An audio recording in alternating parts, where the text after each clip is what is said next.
नमस्कार दोस्तों, मैं हाजिर हूं झारखंड के 24 जिलों की चुनिंदा बड़ी खबरों के साथ। जानिए आज की तमाम बड़ी खबरें जो आपके लिए जानना बेहद जरूरी है। चाहे बात हो मैया सम्मान योजना की, पीएम और अबुआ आवास की, या फिर राशन कार्ड और पेंशन जैसी योजनाओं की। जेटेट नियमावली के ड्राफ्ट में इस बार भी भोजपुरी, मगही, अंगिका और मैथिली को शामिल नहीं किया गया। ऐसे में पलामू, गढ़वा, गोड्डा, देवघर, धनबाद, बोकारो आदि जिलों के अभ्यर्थियों को क्षेत्रीय भाषा में नागपुरी, पंचप्रगनिया, कुरमाली, खोरठा, बांग्ला और ओडिया का चयन करना पड़ेगा। अगर क्षेत्रीय भाषा का चयन नहीं करते हैं तो जनजातीय भाषा के रूप में हो मुंडारी, संथाली, कुड़ुक और खड़िया का चयन करना होगा। दरअसल जेटेट नियमावली के ड्राफ्ट में नए नियम के अनुसार अब अभ्यर्थियों को कुल 3 भाषाओं की परीक्षा पास करनी होगी, जिसमें हिंदी, अंग्रेजी, संस्कृत और उर्दू में से कोई 2 भाषाओं का चयन करना होगा। इसके अलावा एक जनजातीय या क्षेत्रीय भाषा की परीक्षा भी पास करनी होगी। नई नियमावली का ड्राफ्ट तैयार हो चुका है और इसे कैबिनेट की अगली बैठक में रखा जाएगा, जहां से मंजूरी मिलने के बाद परीक्षा की तिथि घोषित कर दी जाएगी। झारखंड के सांसद विधायकों के लिए अब दूसरे जगह जमीन की तलाश की जाएगी, क्योंकि काके रिंग रोड में जो जमीन सांसद विधायकों को दी जानी थी, यह जमीन पहले गरीब, आदिवासी और भूमिहीन परिवारों के नाम बंदोबस्त की गई थी। बाद में इनकी बंदोबस्ती रद्द करके विधायकों और सांसदों की हाउसिंग सोसाइटी को जमीन ट्रांसफर कर दी गई। 35 एकड़ जमीन में से करीब 3 एकड़ 30 डिसमिल जमीन रिंग रोड में चली गई, जबकि 2 एकड़ जमीन पर आदिवासी मसना और कई हिस्सों में डोभा बने हुए हैं। बाकी बचे करीब 23 एकड़ जमीन पर आज भी ग्रामीण खेती कर रहे हैं। ऐसे में अब यह जमीन सांसद विधायकों को नहीं मिलेगा। विधानसभा में वित्त मंत्री राधाकृष्ण किशोर ने इसकी जानकारी दी है। गढ़वा डीसी दिनेश कुमार यादव ने अंचल कार्यालयों में काम करने वाले कई कर्मियों का बड़े पैमाने पर तबादला कर दिया है। इनमें राजस्व उप निरीक्षक, अंचल ऑपरेटर और लिपिक पद पर काम करने वाले कर्मी शामिल हैं। जिला प्रशासन ने सभी अंचल ऑपरेटरों को तुरंत अपने नवपदस्थापित अंचल में योगदान देने का आदेश दिया है। इसके साथ ही मार्च महीने का वेतन नवपदस्थापन वाले कार्यालय से भुगतान किया जाएगा। प्रशासन की ओर से तबादला किए गए कर्मियों की पूरी सूची जारी कर दी गई। ग्रामीण क्षेत्रों में 45 दिन के बाद और शहरी क्षेत्रों में 25 दिन के बाद दूसरा गैस सिलेंडर की बुकिंग हो पाएगी। केंद्र सरकार ने घरेलू गैस सिलेंडर की बुकिंग के नियम बदल दिए और यह नई व्यवस्था लागू कर दिया है। इसके अलावा नए गैस कनेक्शन और डबल गैस कनेक्शन पर भी रोक लगा दी गई। रांची में इंडियन गैस के उपभोक्ताओं के लिए 21 एजेंसियों में ऑफलाइन बुकिंग की सुविधा दी गई है। उपभोक्ता सुबह 10 बजे से शाम 5 बजे तक मोबाइल नंबर पर कॉल करके सिलेंडर बुक करा पाएंगे। इन 21 एजेंसियों का मोबाइल नंबर कमेंट बॉक्स में। झारखंड में कहीं आंधी और बारिश तो कहीं लू चलने की संभावना है। मौसम विभाग के अनुसार 15 से 19 मार्च तक रांची, बोकारो, गुमला, हजारीबाग, खुंटी, रामगढ़, देवघर, धनबाद, दुमका, गिरिडीह, गोड्डा, जामताड़ा, पाकुड़ और साहेबगंज में मेघ गर्जन के साथ तेज हवा और हल्की बारिश हो सकती है। इसके अलावा पूर्वी सिंहभूम, पश्चिमी सिंहभूम और सरायकेला जिले में मौसम बदल सकता है। 16 और 17 मार्च को करीब 20 जिलों में वज्रपात और तेज हवा के साथ बारिश होने की चेतावनी दी गई है। पलामू, गढ़वा, लातेहार और चतरा जिले में शनिवार और रविवार को लू चलने की संभावना है। पीएम किसान के 2000 रुपए किसानों के खाते में पहुंच गए। असम के गुवाहाटी से प्रधानमंत्री नरेंद्र मोदी ने 22वीं किस्त जारी कर दी। देश भर के 9 करोड़ 32 लाख से अधिक किसान परिवारों के बैंक खातों में डायरेक्ट बेनिफिट ट्रांसफर यानी डीबीटी के माध्यम से 18,640 करोड़ रुपए से ज्यादा की राशि सीधे ट्रांसफर कर दी गई। रामनवमी और रमजान में बिजली नहीं कटेगी। बिजली चालू रहने से कोई दिक्कत ना हो, इसके लिए जुलूस में झंडों की ऊंचाई तय कर दी गई। हाईकोर्ट के आदेश के बाद झारखंड बिजली वितरण निगम लिमिटेड ने नई एसओपी जारी कर दी। अब झंडा, डीजे और झांकियों की अधिकतम ऊंचाई 4 मीटर यानी करीब 13 फीट तक ही रखना होगा। अगर इससे ज्यादा ऊंचाई पाई गई तो उसे अमान्य माना जाएगा और कार्रवाई भी हो सकती है। इसके अलावा बड़ी गाड़ियों की छत पर लोगों के बैठने पर भी रोक रहेगी। विद्युत विभाग जुलूस मार्ग के ढीले तार, पोल और ट्रांसफार्मर पहले से ठीक करेगा। इसके साथ ही ट्रांसफार्मर के पास बैरिकेटिंग और चेतावनी बोर्ड लगाए जाएंगे। पूरे आयोजन के दौरान 24 घंटे बिजली कंट्रोल रूम भी सक्रिय रहेगा। झारखंड में पर्यटकों को अब होटल में ठहरने पर टूरिस्ट टैक्स देना होगा। हेमंत कैबिनेट ने झारखंड टूरिस्ट टैक्स रूल 2025 को मंजूरी दे दी। इस टैक्स से नगर पालिका की वित्तीय स्थिति और पर्यटन स्थलों का विकास किया जाएगा। नए नियम के अनुसार भारतीय पर्यटकों को होटल के जीएसटी के आधार पर टैक्स देना होगा। अगर होटल पर 18% से कम जीएसटी है तो 2.5% टैक्स लगेगा। 18% से अधिक जीएसटी वाले होटल में ठहरने पर 5% टूरिस्ट टैक्स देना होगा। विदेशी पर्यटकों पर 4% से लेकर 10% तक टैक्स लगाया जाएगा। झारखंड में गरीबों के लिए शुरू की गई पेट्रोल सब्सिडी योजना आखिरकार बंद हो गई। यह योजना पेट्रोल की बढ़ती कीमतों से गरीब और निम्न मध्यम वर्ग को राहत देने के लिए शुरू की गई थी, लेकिन योजना का लाभ अपेक्षित संख्या में लोगों तक नहीं पहुंच पाया। राज्य में करीब 60 लाख से ज्यादा राशन कार्डधारी परिवार संभावित लाभुक माने गए थे, लेकिन लाभ लेने वालों की संख्या लगातार घटती चली गई। इस योजना के तहत 2 पहिया वाहन रखने वाले गरीब परिवारों को 25 रुपए प्रति लीटर पेट्रोल सब्सिडी दी जाती थी और अधिकतम 10 लीटर तक प्रत्येक महीने सब्सिडी मिलती थी। कम लाभुक और प्रशासनिक जटिलताओं को देखते हुए सरकार ने इस योजना को बंद करने का फैसला लिया है। झारखंड में मेघा डेयरी के कई उत्पाद आज से महंगे हो गए। कंपनी ने पनीर, घी, दही और गुलाब जामुन की कीमतों में बढ़ोतरी कर दी है। अब 1 किलो पनीर 380 रुपए की जगह 400 रुपए में मिलेगा। 200 ग्राम पनीर 82 रुपए से बढ़कर 85 रुपए हो गया है। घी की कीमतों में भी बड़ी बढ़ोतरी हुई है। 250 ml जार घी 165 रुपए से बढ़कर 185 रुपए हो गया है, जबकि 500 ml पाउच घी 300 रुपए से बढ़कर 320 रुपए में मिलेगा। इसके अलावा 250 ml गुलाब जामुन 70 रुपए से बढ़कर 80 रुपए हो गया है। 5 किलो की बाल्टी दही 475 रुपए से बढ़कर 500 रुपए में मिलेगी। देश भर में एलपीजी गैस सिलेंडर की मांग तेजी से बढ़ गई। झारखंड सहित अन्य राज्यों के कई शहरों में गैस एजेंसियों के बाहर लंबी लंबी लाइन और कुछ जगहों पर सिलेंडर की कालाबाजारी भी शुरू हो गई। 900 रुपए वाला सिलेंडर कुछ राज्यों में 1800 रुपए में मिल रहा है। इसी बीच केंद्र सरकार ने स्पष्ट किया है कि देश में ईंधन की सप्लाई फिलहाल सामान्य है और देश के करीब 1 लाख पेट्रोल पंपों में कहीं भी ईंधन खत्म होने की स्थिति नहीं है। पलामू जिले के डाल्टनगंज रेलवे स्टेशन का नाम बदलकर मेदिनीनगर किया जाएगा। केंद्र सरकार की सहमति के बाद राज्य सरकार ने नाम परिवर्तन के प्रस्ताव को मंजूरी दे दी है।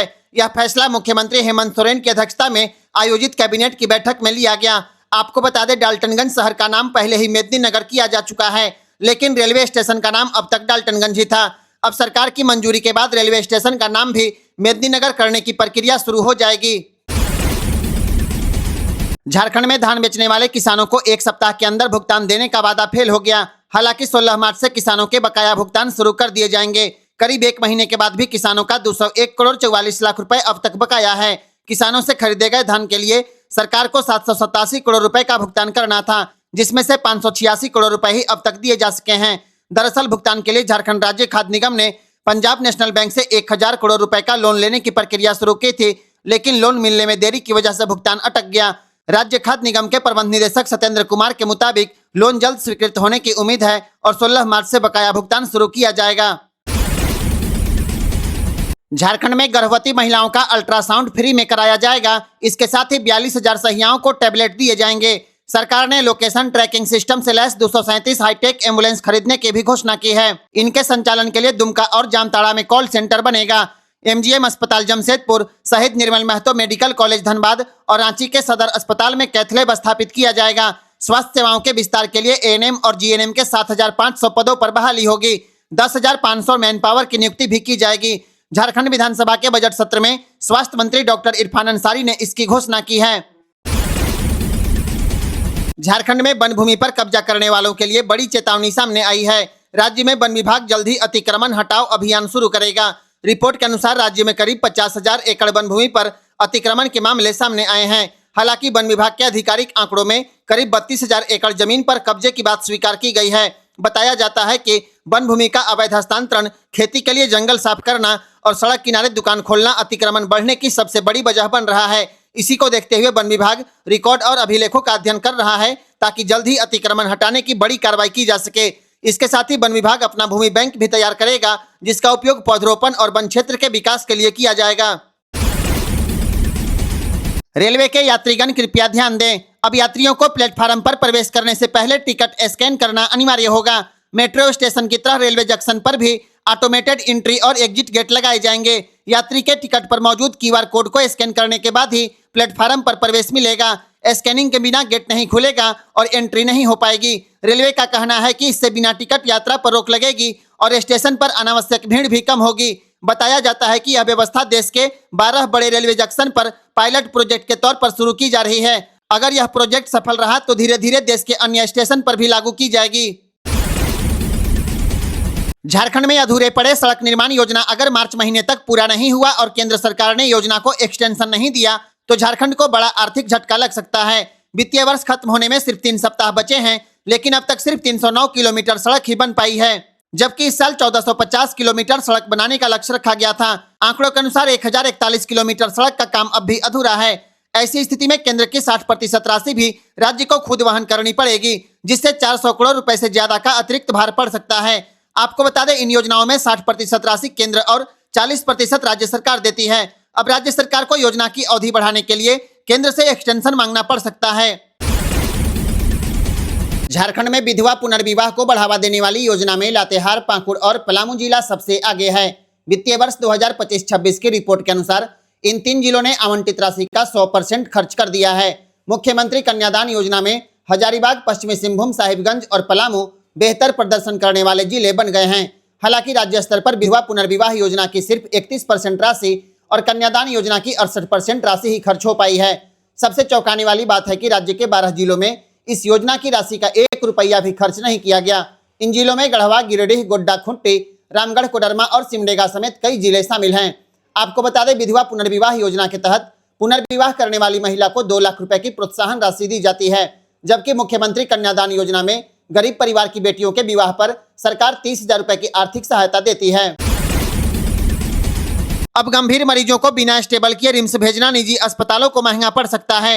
रिम्स में मरीजों के रेफरल सिस्टम को सुधारने के लिए नई एसओपी यानी स्टैंडर्ड ऑपरेटिंग प्रोसीजर लागू कर दी गई। नए नियम के मुताबिक किसी भी निजी अस्पताल को गंभीर मरीज को रिम्स भेजने से पहले उसे स्थिर यानी स्टेबल करना अनिवार्य होगा। अगर बिना उचित इलाज के मरीज को रेफर किया गया तो इसे मेडिकल लापरवाही माना जाएगा और अस्पताल पर कार्रवाई हो सकती है। इसके अलावा अगर मरीज को आईसीयू या वेंटिलेटर की जरूरत है तो पहले रिम्स में बेड और वेंटिलेटर की उपलब्धता की पुष्टि करनी होगी। बताया जाता है कि इस नई व्यवस्था का उद्देश्य अनावश्यक रेफर मरीजों को रोकना और मरीजों की सुरक्षा बढ़ाना है। इस संबंध में रिम्स में शहर के कई निजी अस्पतालों के साथ बैठक भी की गई ताकि रेफरल प्रक्रिया को बेहतर बनाया जा सके। झारखंड में केंदुपत्ता तोड़ने वाले मजदूरों के सामने परेशानी खड़ी हो सकती है। अगले महीने अप्रैल से केंदुपत्ता तोड़ने का काम शुरू हो जाएगा, लेकिन अब तक मजदूरी तय नहीं की गई।